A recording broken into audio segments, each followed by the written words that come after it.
Hey, Kevin here, your budget travel guy, and I'm here to answer some questions, and Ken and a couple of people have reminded me of this, that I was supposed to do a video on this, so here it is. How can I make money on the road with eBay when I'm traveling in my minivan or cargo van or camper van or fifth wheel or RV?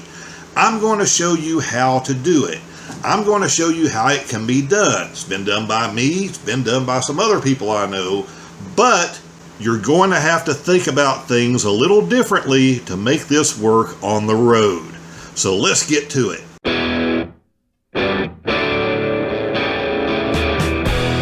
So Kevin, how do I buy and sell on the road with eBay in order to make some money?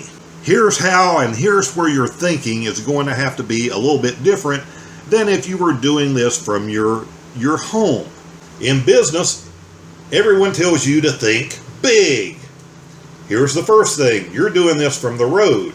You're going to have to think small. Here's why. Most people, even with a big RV, they pretty much have all of their stuff that they need. They've got it laid out the way they want it in there. And because of that, they generally don't have a lot of extra space. And if you're traveling in a smaller vehicle, cars, SUVs, vans, minivans, you know you don't have very much space. Now, you know I have the two different vans, one of which I've gone coast to coast in is a minivan. If you've watched that build video, you know I have 3 crates under the bed in that minivan that pretty much house everything that I need. Basically, one for tools and some miscellaneous items, one for some dry food, one basically that is for clothes. So somewhere in these crates, this long, this wide, 7 or 8 inches deep, I'm going to have to section off some space for what I'm going to sell. That means the ideal of doing anything large is out the window. And while that may seem obvious, I've seen some people on the road that have tried to do this and it hasn't worked for them because they don't follow the rule of small. They think they can buy this ginormous stuff, have it laying on their bed and in their front seat and in their floorboard. First of all, it's going to get damaged. Second of all, it's going to get dirty. Third of all, they're going to have a bunch of stuff they're going to be shipping from different areas of the country. Once you go past anything that is roughly a foot square, you are getting into some really high shipping rates now. So you want something small and lightweight. Plus, you don't want to have to be moving this stuff around all of the time. Am I going to tell you what I do? No. But I will tell you some things that you can do. And it helps if it's something that you already know about and maybe already collect, or maybe it's something that you have enough interest in that you're willing to research and kind of become an expert on to know what you can buy it for and what you can sell it for, and that you can make money in between. But here are some examples. Maybe you're a collector of Matchbox and Hot Wheels car, or you at least have interest in that and know about it. Some of those things can sell for a fortune. The same thing with things like Pez dispensers. Again, not very big, but can sell for a huge amount of money if you know which ones to buy and sell. These are just 2 of an amazing number of products that you can have that are small, that you can carry a sufficient amount with you to be able to do this on the road. And since you're only dealing with so much space to put your inventory, you need something small enough that you can have 20 or 50 of whatever it is there to make money off of. This is where you just have to be creative. The second thing, because of space constraints, you're going to need some kind of little boxes or little envelopes, padded mailers, whatever, that you can get a few of at a time because you just don't have the space to store 15 different kinds of boxes. Okay, Kevin, I'm on the road.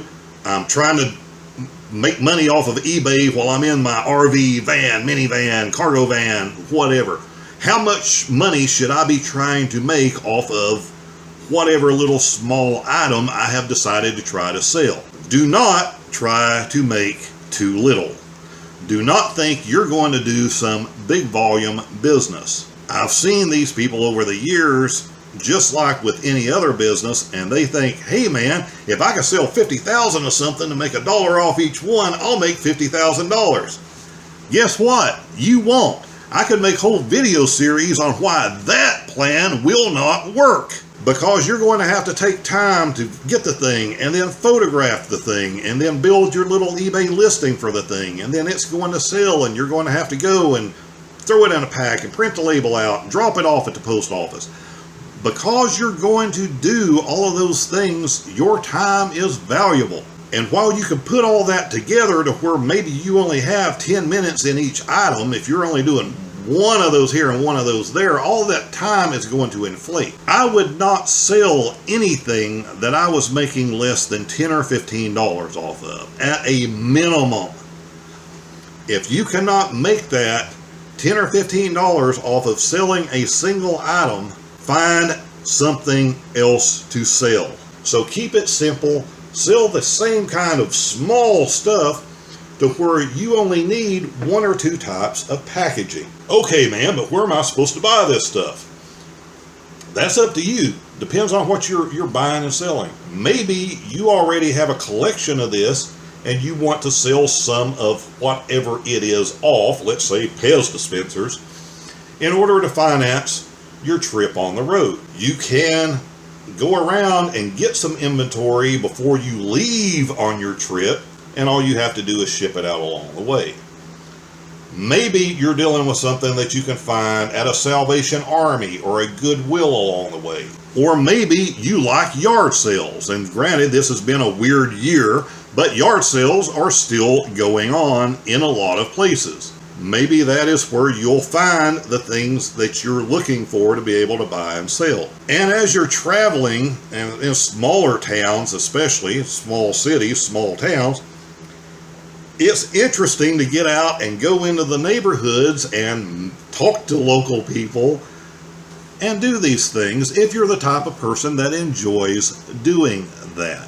So it is possible to buy or replenish your stock while you're on the road if you're selling something that you can find on a fairly regular basis. Next tip, in your eBay settings, you have the ability to tell them how long it's going to be before you ship something out.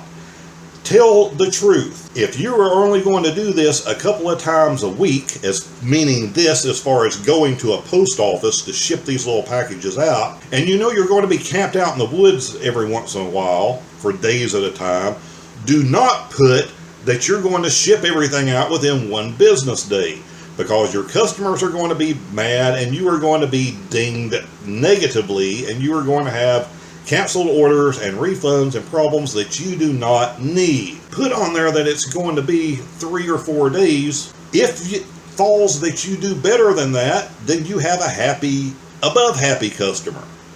Nothing can go wrong unless you overpromise and underdeliver. Now, eBay is going to be set up, connected to PayPal. They're moving to their own finance thing eventually, but that's going to be a while for most people. Just like it's always been, if you've ever sold through eBay before, you know the deal. You go over, you click, you do the weight, you do the package dimensions, and you print out a label.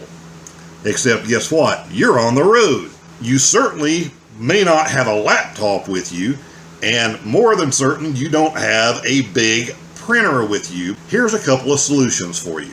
Number 1, find a place you can print this label cheap or next to nothing. You can print it out on a piece of paper, cut it out, and use that good packaging tape I told you about to put that label on the package. If you're on the road, where you're going to go to have access to a computer and a printer, or your laptop using their printer, is a library, and pay them the 10 cents or 25 cents or whatever they charge to print out a page, shoot that label through their printer, put it on the package, get it to the post office, get it out the door. That is going to be your simplest solution. Now, your other option with the shipping thing, if you're not going to the library or somewhere to print a label out, put it on your package, is you can just hand write the label. put it on the package, take it to the post office, but you're going to have to stand in the line, and then you're going to have to pay. And again, we're dealing with small, so you're going to have to pay the $3 or whatever in postage. That is another way to do it. So it can be done without carrying all of this business equipment on the road with you. And what's going to happen then, once you mail this out and you're doing it, priority mail will automatically have tracking. First class mail, I think if you're buying it one-on-one now, I think you have to pay 50-60 cents extra for it. But you're going to need a tracking number, because you're going to have the ability, instead of buying your postage through eBay, to come back and plug that number in to the sales page, so then that information is sent to your customer and eBay knows you really shipped the package. So it can be done. Not the best way, but if you're just starting out, you're only doing a few at a time, it will get you started to the point that then you can move on to a better system for doing it. And here's a little bonus for you. If you're dealing with packing tape, don't cheap out on packing tape. If you go and buy the roll that costs 99 cents instead of the roll that costs $3 or $4, it's going to rip and shred every time you use it. You're going to spend way too much time just trying to get a piece of tape off of that roll. Sometimes it's better to invest up and eliminate hassles and aggravations. So if you got something out of the video, hit the like button. If you hated this video, forget you were ever here and go somewhere else. If you're already a subscriber, I appreciate it. If you're not a subscriber yet, I'll leave that up to you, because this is pretty much a van and budget travel channel of places to go and things to do. In the grand scheme of that, a lot of people need to be able to make some money on the road doing it.